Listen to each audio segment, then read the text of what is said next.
Bonjour les amis, voici ma petite demeure, mon humble demeure. C'est beau, non? Allez, on attend d'être un petit peu plus nombreux pour commencer la lecture.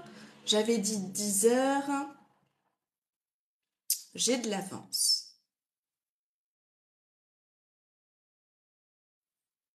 Je vous ai préparé donc deux histoires d'Alphonse Allais.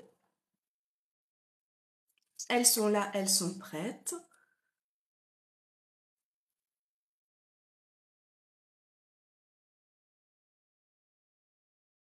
Il y en a des livres, hein.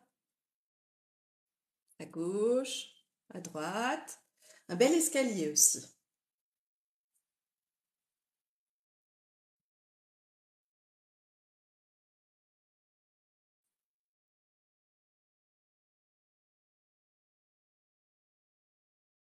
Donc aujourd'hui, c'est le quart d'heure de lecture. Ça s'appelle 10 mars, je lis.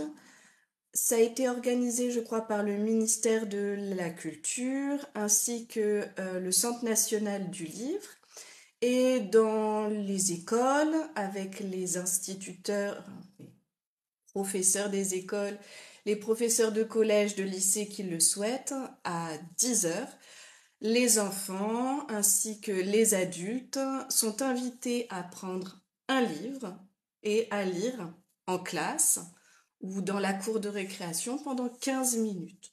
Moi, j'ai décidé de le faire sur TikTok, après tout, pourquoi pas, et de vous faire profiter donc de cette lecture d'Alphonse Allais, un auteur pas très connu, mais plutôt drôle, hein, si on s'intéresse vraiment au sens de ces histoires. Donc elles sont courtes, elles durent entre 5 et 8 minutes. Donc voilà, après j'espère que le vocabulaire conviendra à tous, surtout à ceux qui apprennent le français, puisque ma chaîne TikTok est destinée dans un premier temps aux apprenants de français, du grand débutant jusqu'à celui qui veut vivre en France, hein, visiter la France, vivre en France. Voilà deux projets tout à fait différents. Bien, ça monte, ça monte. Je donnerai le top départ de la lecture à 10 heures. Bonjour tout le monde. C'est beau chez moi. Est-ce que vous aimez?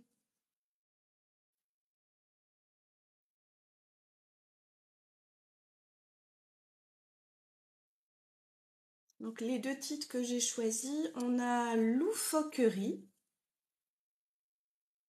Normalement, ça devrait être drôle.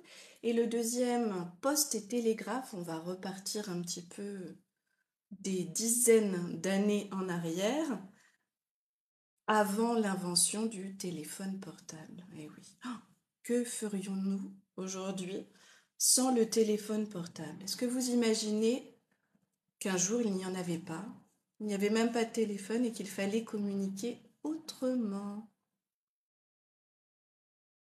Eh oui, pas évident, hein?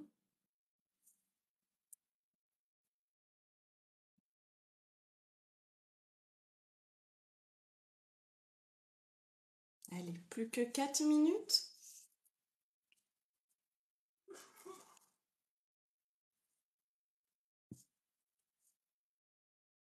Si vous avez des textes que vous avez envie que je lise également, n'hésitez pas à m'indiquer donc en commentaire des titres. Je me ferai un plaisir de les lire. Si vous ne me connaissez pas encore, donc j'ai une chaîne YouTube qui s'appelle Mémofleu. Vous pouvez retrouver donc ces vidéos consacrées à l'apprentissage du français. Je suis aussi présente sur Facebook, sur Instagram. Voilà, on a fait le tour des réseaux à peu près.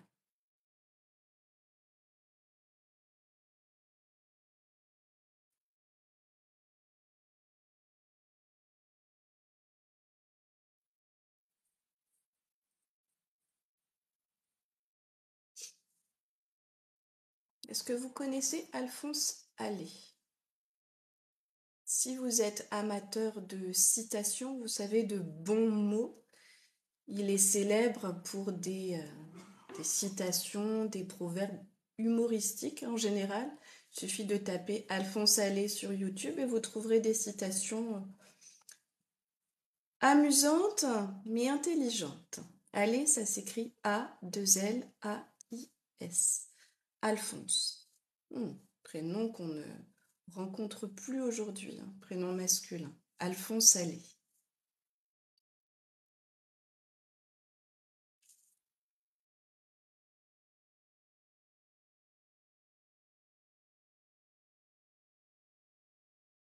Bonjour Hicham. Je vais bien et toi?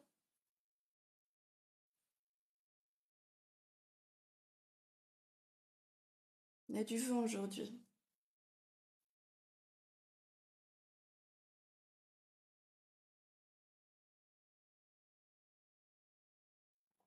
Bien, allez, on y est presque.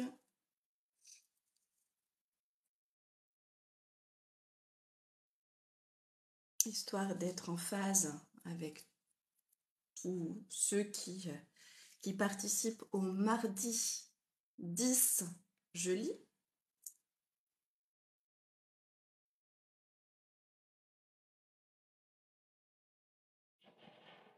Ouf. Oui, mais oui, j'ai aussi un extérieur, hein. Mon intérieur, voici le voilà. À l'extérieur, ça vente.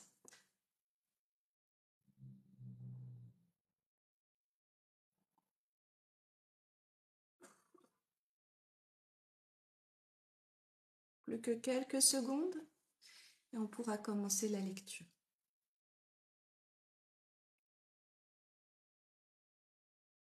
Bonjour Dark, tu vas bien?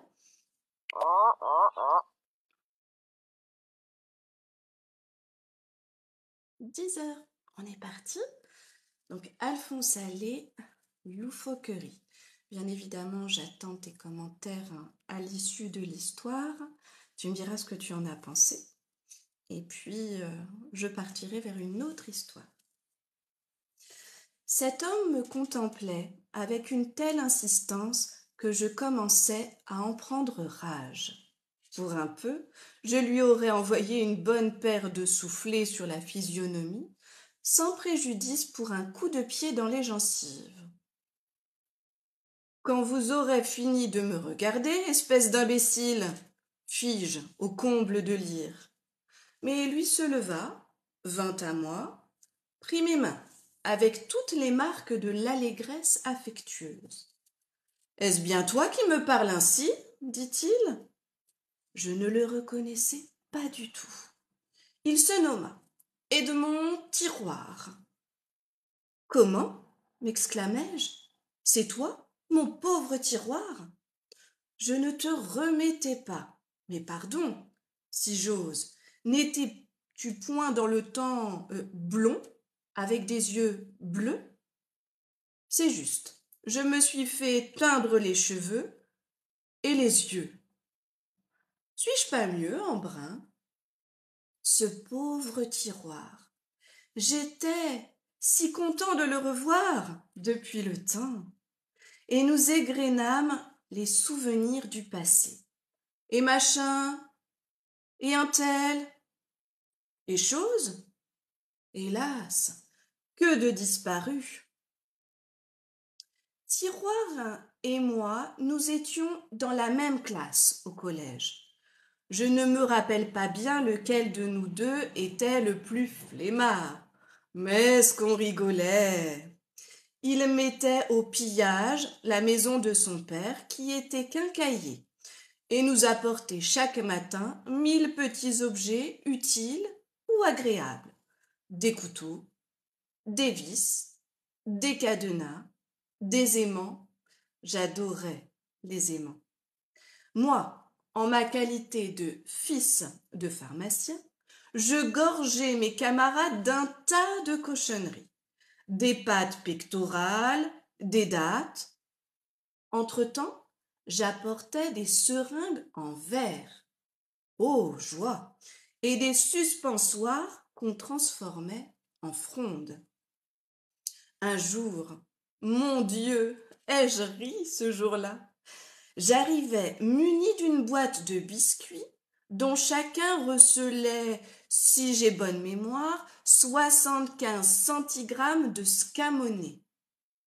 Toute la classe ne fit qu'une bouchée de ces friandises traîtresses. Mais c'est une heure après qu'il fallait voir les faces livides de mes petits camarades. Mon Dieu, et je ris.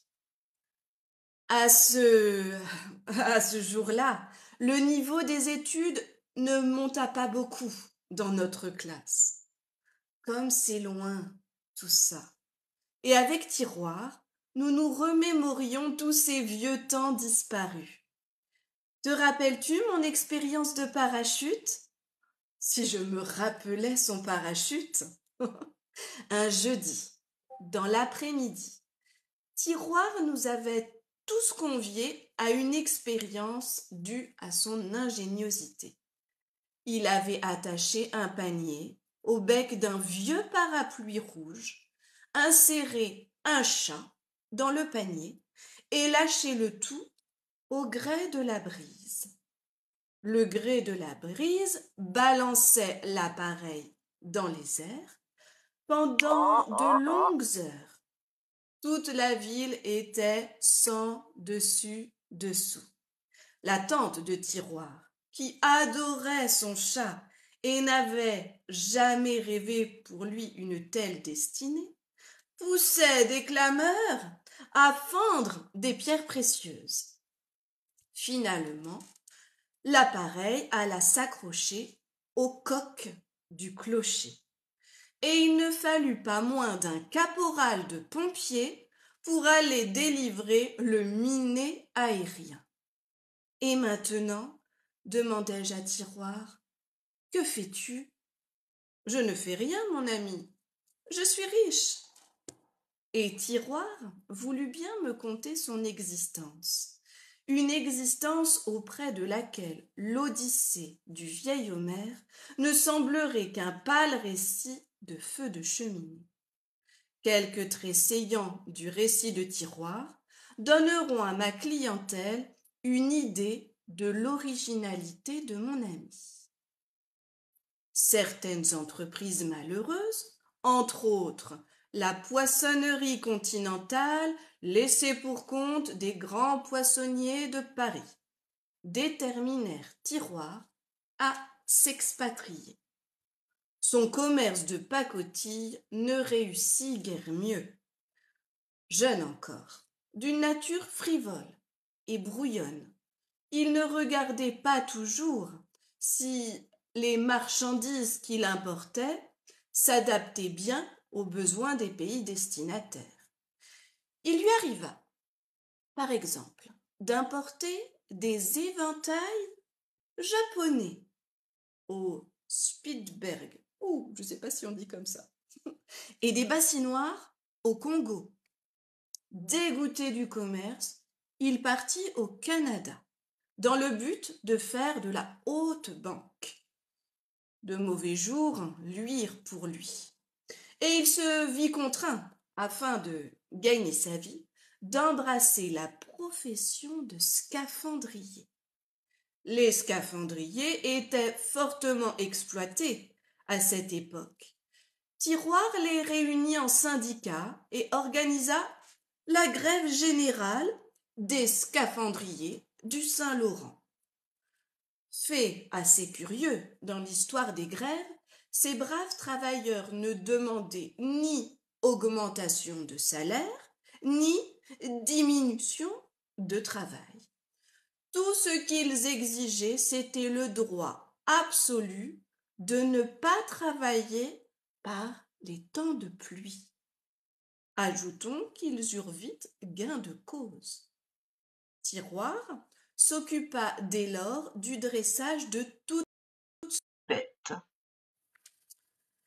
Le succès couronna ses efforts. Tiroir dressa la totalité des animaux de la création, depuis l'éléphant jusqu'au citron. jusqu'au ciron. Mais ce fut surtout dans le dressage de la sardine à l'huile qu'il dépassa tout ce qu'on avait fait jusqu'à ce jour. Rien n'était plus intéressant que de voir ces intelligentes petites créatures évoluer, tourner, faire mille grâces dans leur aquarium. Le travail se terminait par le chœur des soldats de Faust chanté par les sardines. Après quoi, elles venaient d'elles-mêmes se ranger dans leur boîte, d'où elles ne bougeaient point, jusqu'à la représentation du lendemain. À présent, tiroir, riche et officier d'académie goûte un repos qu'il a bien mérité. J'ai visité hier son merveilleux hôtel de l'impasse Guelma, où j'ai particulièrement admiré les jardins suspendus qu'il a fait venir de Babylone à grands frais. Fin. Voici donc la première histoire intitulée donc Loufoquerie, extrait de contes humoristiques d'Alphonse Allais. Et comme le quart d'heure de lecture n'est pas terminé, je vous propose donc une deuxième histoire. Mais si vous avez envie de me parler de cette première histoire et de me donner votre avis, je écoute.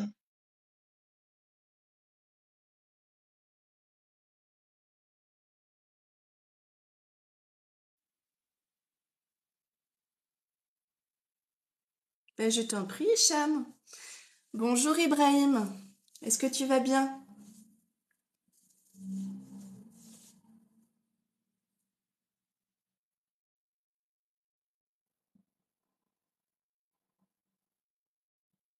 On se donne quelques secondes, quelques minutes. Le temps d'un café, non? C'est bien ça.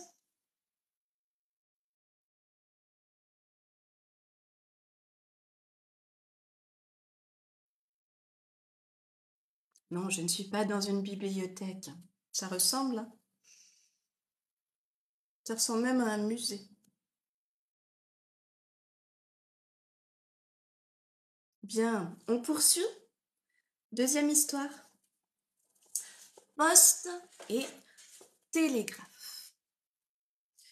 Je descendis à la station de Baise-moi encore. Entendez le jeu de mots? Je répète. Je descendis à la station de Baise-moi encore. C'est osé pour l'époque. Allez, trêve de plaisanterie, on y va. Je descendis à la station de Baise-moi encore, où m'attendait le dog-cart de mon vieil ami l'enfileur. Dans le train, je m'étais aperçu d'un oubli impardonnable, véritablement impardonnable. Et ma première préoccupation, en débarquant, fut de me faire conduire au des postes et télégraphes d'envoyer une dépêche à Paris. Le bureau de Baise-moi encore se fait remarquer par une absence de confortable qui frise la pénurie. Dans une encre décolorée et moisie, mais boueuse, je trempais une vieille plume hors d'âge et je griffonnais à grand-peine des caractères dont l'ensemble constituait ma dépêche. Une dame, plutôt vilaine, la recueillit sans bienveillance, compta les mots et m'indiqua une somme que je versai incontinent sur la planchette du guichet. J'allais me retirer avec la satisfaction du devoir accompli lorsque j'aperçus dans le bureau, me tournant le dos, une jeune femme occupée à manipuler un morse fébrilement. Jeune, probablement, rousse, sûrement. Jolie, pourquoi pas. Sa robe noire, toute simple, moulait un joli corps dodu et bien compris. Sa copieuse chevelure relevée en torsade sur le sommet de sa tête dégageait la nuque, une nuque divine, d'ambre clair, où venait mourir très bas dans le cou une petite toison délicate, frisée, insubstantielle, on eût dit. Et si on a du poil à l'âme, ce doit être dans le genre de cette nuque-là. Et une envie me prit, subite, irraisonnée, folle, d'embrasser à pleine bouche les petits cheveux d'or pâles de la télégraphiste. Dans l'espoir que la jeune personne se retournerait enfin, je demeurai là, au guichet, posant à la buraliste des questions administratives auxquelles elle répondait sans bonne grâce. Mais la nuque transmettait toujours. À la porte du bureau, mon ami l'enfileur s'impatientait. Sa petite jument a beaucoup de sang. Je m'en allais. Ce serait me méconnaître étrangement, en ne devinant point que le lendemain matin, à la première heure, je me présentais au bureau de poste. Elle y était, la belle rousse et seule. Cette fois, elle fut bien forcée de me montrer son visage. Je ne m'en plaignis pas, car il était digne de la nuque, et des yeux noirs, avec ça, immenses. Oh, les yeux noirs des rousses. J'achetais des timbres, j'envoyais des dépêches, je m'enquis de l'heure des distributions. Bref, pendant un bon quart d'heure, je jouais au naturel mon rôle d'idiot passionné. Elle me répondait tranquillement, posément, avec un air de petite femme bien gentille et bien raisonnable. Et j'y revins tous les jours, et même 2 fois par jour, car j'avais fini par connaître ses heures de service, et je me gardais bien de manquer ce rendez-vous, car j'étais le seul, hélas, à me donner. Pour rendre vraisemblables mes visites, j'écrivais des lettres à mes amis, à des indifférents. J'envoyais notamment quelques dépêches à des personnes qui me crurent certainement frappée d'aliénation. Jamais de ma vie je ne m'étais livré à une telle orgie de correspondance. Et chaque jour je me disais, c'est pour cette fois, je vais lui parler. Mais chaque jour son air sérieux me glaçait, et au lieu de lui dire Mademoiselle, je vous aime, je me bornais à lui balbutier un timbre de 3 sous, s'il vous plaît, mademoiselle. La situation devenait intolérable. Comme ma villégiature tirait à sa fin, je résolus d'incendier mes vaisseaux et de risquer le tout pour le tout. J'entrai au bureau et voici la dépêche que j'envoyais à un de mes amis. Coquelin cadet, 17 boulevard Haussmann, Paris. Je suis éperdument amoureux de la petite télégraphiste rousse de Baise-moi encore. Je m'attendais, pour le moins, à voir se roser son inoubliable peau blanche. Eh bien, pas du tout. De son air le plus posé, elle me dit ces simples mots. 95 centimes. Totalement affalée par ce calme impérial, je me fouillais, sans jeu de mots, pour solder ma dépêche. pas un sou de monnaie dans la poche. Alors, je tirai de mon portefeuille un billet de 1 000 francs.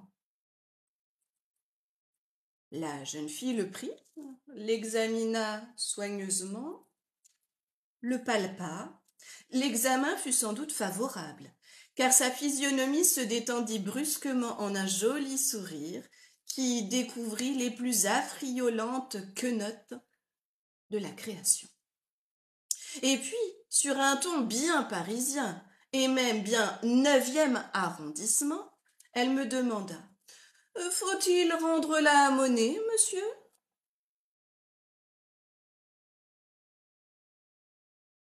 Et voilà, l'histoire est finie. Et le quart d'heure de lecture l'est également. Alors, cette deuxième histoire, qu'en avez-vous pensé? Bonjour Salé, tu vas bien? Bonjour Omar, je me présente, je m'appelle Claude, je suis professeur de français, j'habite en France et je vous ai proposé donc deux petits textes. J'ai fait de la lecture parce qu'aujourd'hui, en France, c'est le quart d'heure de lecture. Un quart d'heure, c'est donc 15 minutes.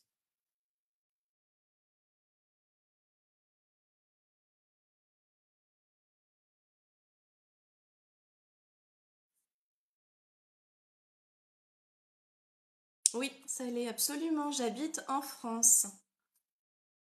Et toi, où habites-tu?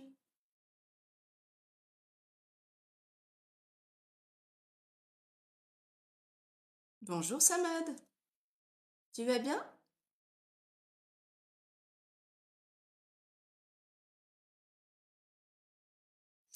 Alors, j'habite à La Rochelle. La Rochelle, c'est une ville au bord de l'océan Atlantique, pour ceux qui ne connaissent pas. C'est à 2 heures de route de Bordeaux. Bordeaux.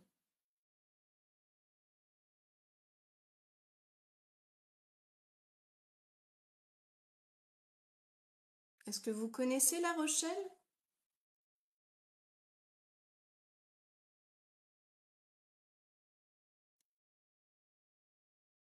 Merci Samad.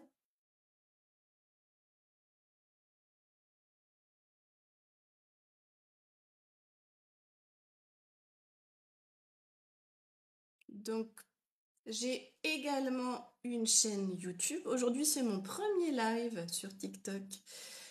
Et sur YouTube, donc c'est une chaîne spécialement pour apprendre le français. Que tu sois débutant ou que tu connaisses un peu le français. Je suis également sur euh, Facebook. Je suis aussi sur Instagram. Et pour ceux qui connaissent, j'ai une plateforme Discord où tu peux apprendre le français. On peut se voir, on peut se parler. Donc c'est une plateforme un peu comme WhatsApp si tu veux.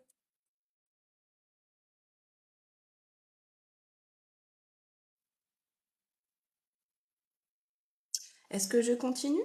J'ai une autre histoire sous la main. Messieurs, si vous voulez, on peut parler encore quelques instants.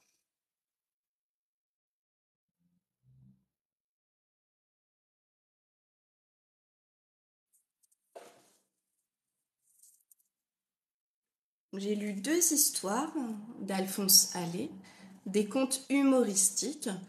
La deuxième histoire avec un jeu de mots, hein, et même plusieurs.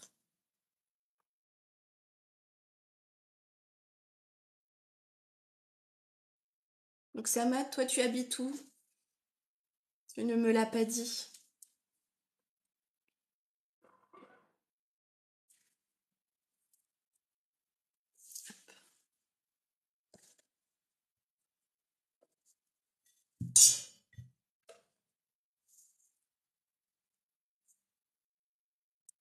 Ah, Salé à Toulouse. Ah, je connais Toulouse, la ville rose, avec l'accent. Je fais mal l'accent de Toulouse.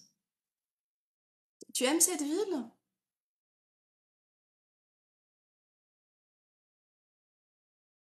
C'est la place du Capitole. Je dis des bêtises. La place principale, c'est bien la place du Capitole.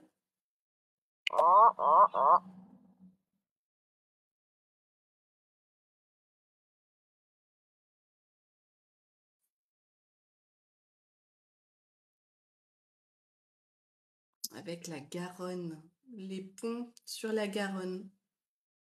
Ça, c'est chouette. Moi, j'ai la mer. Je n'ai pas de fleuve. J'ai l'océan Atlantique. À La Rochelle, ce qui est célèbre, ce sont les tours de La Rochelle. Il y a 3 tours célèbres et un grand festival de musique qui s'appelle les Francopholies. Et donc, c'est la musique française qui est à l'honneur. Des chanteurs, des chanteuses, des groupes francophones. Parfois, ils ne sont pas français, parfois, ils sont canadiens. Voilà. Est-ce que vous voulez une autre histoire?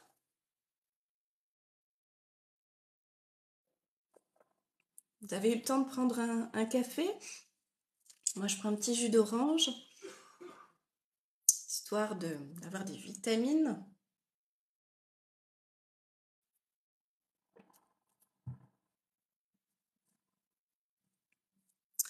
Alors, bonjour Losani Sangar.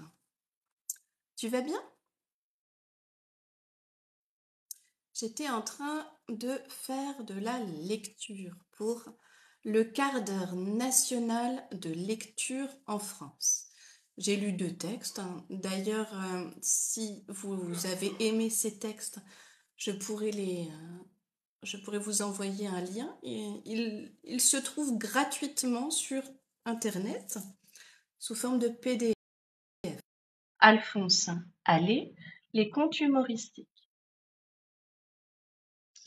Qui fait rire, drôle, comique.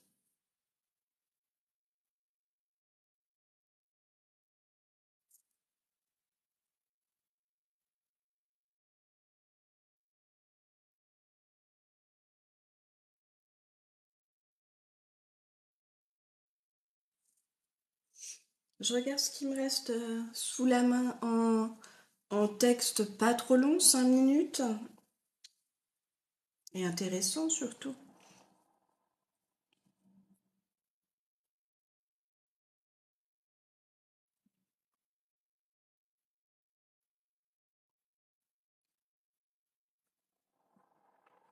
Allez, je vais vous en lire une petite dernière.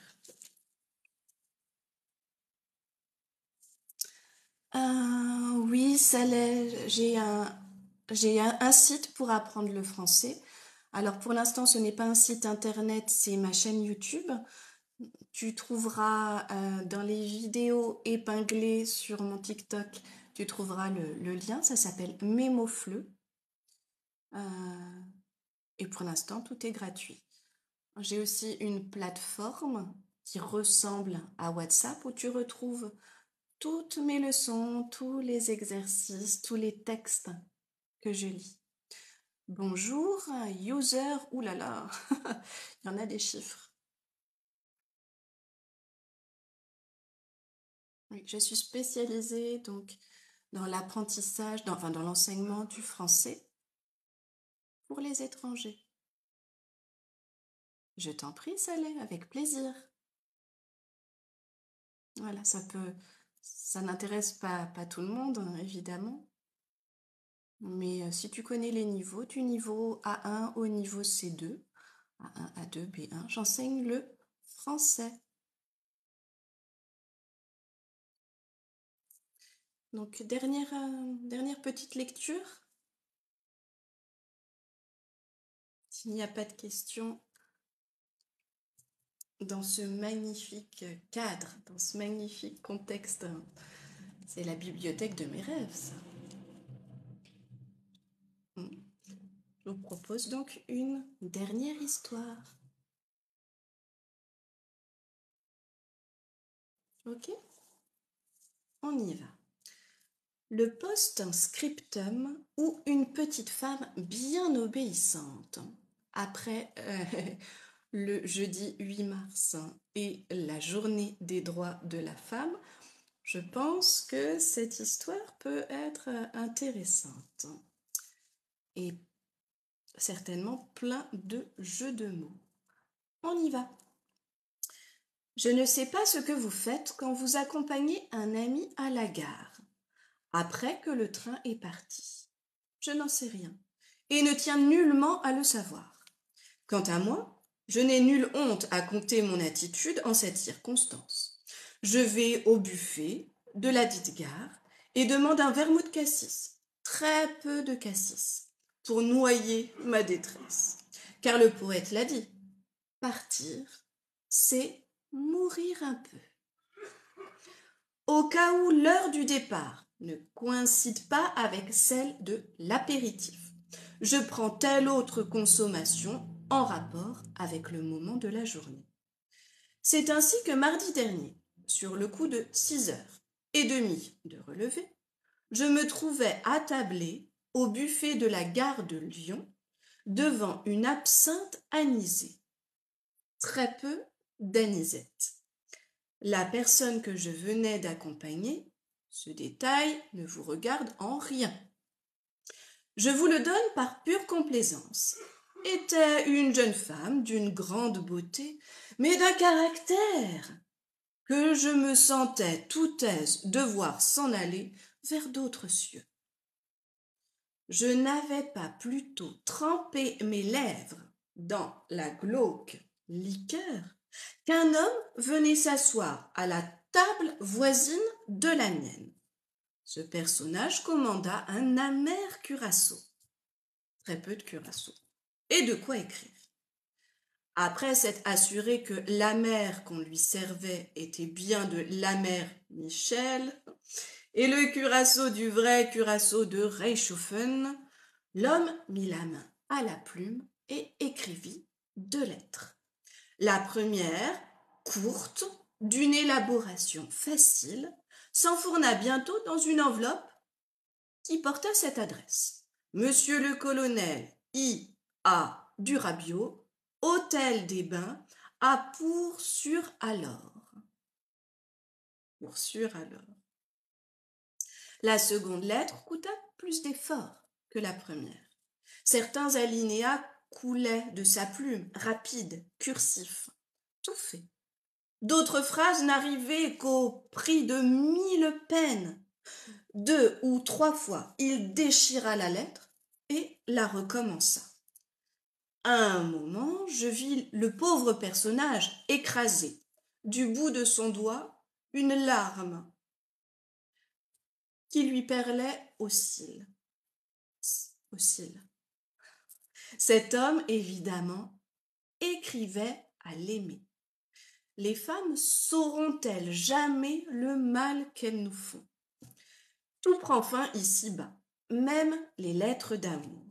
Quand les 4 pages furent noircies de fond en comble, l'homme les enferma, comme à regret, dans une enveloppe sur laquelle il écrivit cette suscription. Madame Louise du R, poste restante, A, Pour-sur-Alors. Garçon, commanda-t-il alors d'une voix forte, 2 timbres de 3 sous. Voilà, monsieur, répondit le garçon. Jusqu'à présent, la physionomie du monsieur avait présenté toute l'extériorité de l'abattement mélancolieux. Soudain, une flambée furibarde illumina sa face. D'un doigt rageur, il déchira l'enveloppe de madame Louise de R et ajouta à la lettre un petit post-scriptum, certainement pas piqué des hannetons. Ce post-scriptum ne comportait que 2 lignes. Mais 2 lignes, à n'en pas douter, bien tapées. Attrape, ma vieille. Je commençais à m'intéresser fort à cette petite comédie, facile à débrouiller. D'ailleurs, l'homme était évidemment l'ami du colonel I.A. Durabio et l'amant de la colonelle Louise. Le colonel, je l'apercevais comme une manière de ramollo, soignant ses douleurs au bain de Poursuire alors. Quant à Louise, je l'aimais déjà, tout bêtement. Garçon, commandai-je alors d'une voix forte. L'indicateur. Voilà, monsieur, répondit le garçon. Il y avait un train à 7h40 pour Poursuire alors. Le temps de manger un morceau sur le pouce, et je pris mon billet. Poursuire alors est une petite station thermale, encore assez peu connue, mais charmante, et située, comme dit le prospectus, dans des environs merveilleux. J'arrivai vers minuit et me fis conduire à l'hôtel des Bains. Je rêvais de Louise, et la matinée me sembla longue. Enfin, la cloche sonna pour le déjeuner. Mon cœur battit plus fort que la cloche. J'allais voir Louise, celle qui méritait des lettres si tendres et des post-scriptums si courroucés. Et je la vis. Petite, toute jeune, très forte, d'un blond pas extraordinairement joli, mais juteuse en diable. Louise abondait en plein dans mon idéal de ce séjour. Elle lisait, en attendant le colonel, une lettre que je reconnus.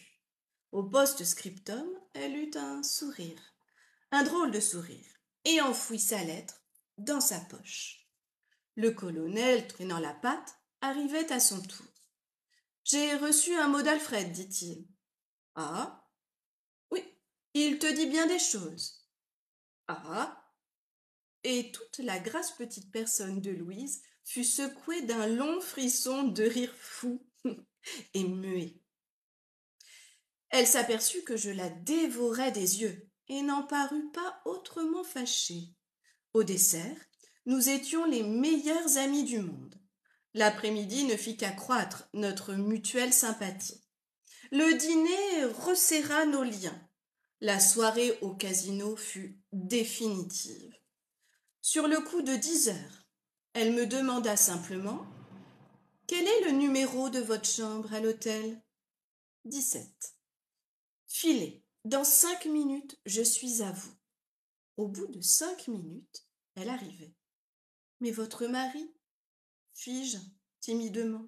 « Ne vous occupez pas de mon mari, il joue au whist. Vous savez ce que ça veut dire, whist, en anglais ?» Silence.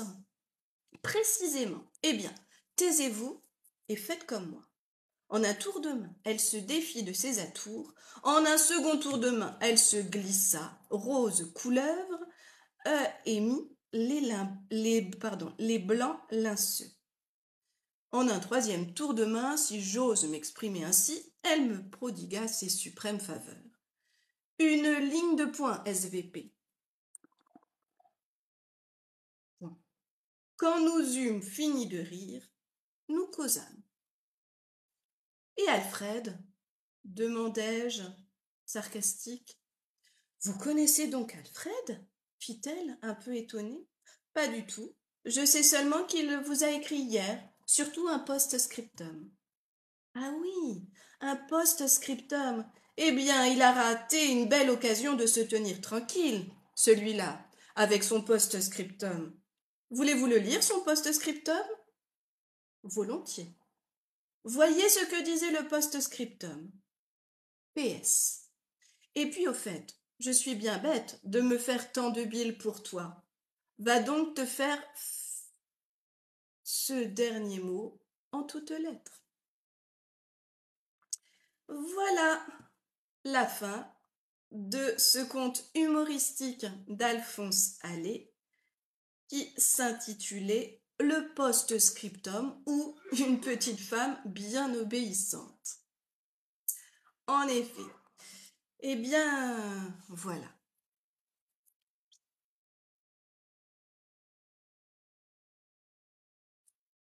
Alors, explique en anglais SVP. Bonjour, Kochai. I'm a French teacher. for beginners. And today in France, it's there is comment on dit événement? There is a special day because in class, in the library, in the school, all people read during 15 minutes. Adults, kids, older people. So I read also three little stories in French. Merci Salé. J'espère que tu as compris, Cochet? Oui? My English is bad. I try. Donc je pense que cette vidéo, je vais la republier sur YouTube pour ceux qui seraient intéressés par les histoires. Vous trouverez aussi le PDF complet des contes humoristiques d'Alphonse Allais sur le Discord dont je viens de vous parler. Bonjour Bachir. Je t'en prie, Mohamed, j'espère que tu as compris. C'est un texte pas tout récent, hein. On est au 19e siècle quand même. Si je dis pas de bêtises, on est dans les années... Je vérifie quand même, hein, dans les années 1800. Est-ce que j'ai la date? Je regarde rapidement.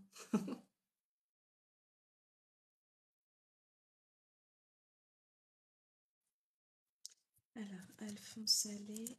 Hop. Mais oui, Wikipédia, mon ami. Hein. À toi aussi. Alphonse Allais, il est né en 1854 et il est mort en 1905.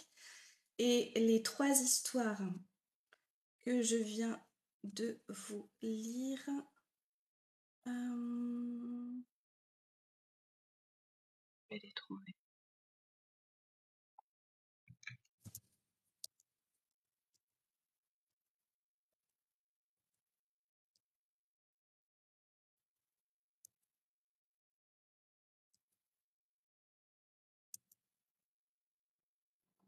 Oui, on parle de 1892.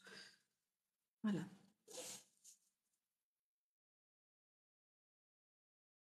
Eh bien, c'était avec plaisir que j'ai partagé ces petites lectures avec vous.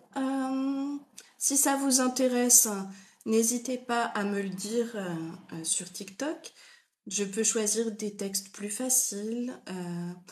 Attention, il faut que ce soit des textes libres de droit. C'est-à-dire que l'auteur doit être décédé depuis plus de 70 ans. Sinon, c'est illégal. Et la vidéo risquerait d'être retirée de TikTok et de YouTube. Voilà mes amis, sur ce, je vous souhaite une bonne journée. Et puis au plaisir de vous retrouver sur un nouveau live, pourquoi pas. En tout cas, c'était mon premier live et merci d'avoir été présents les amis. Bonne journée à vous. Au revoir.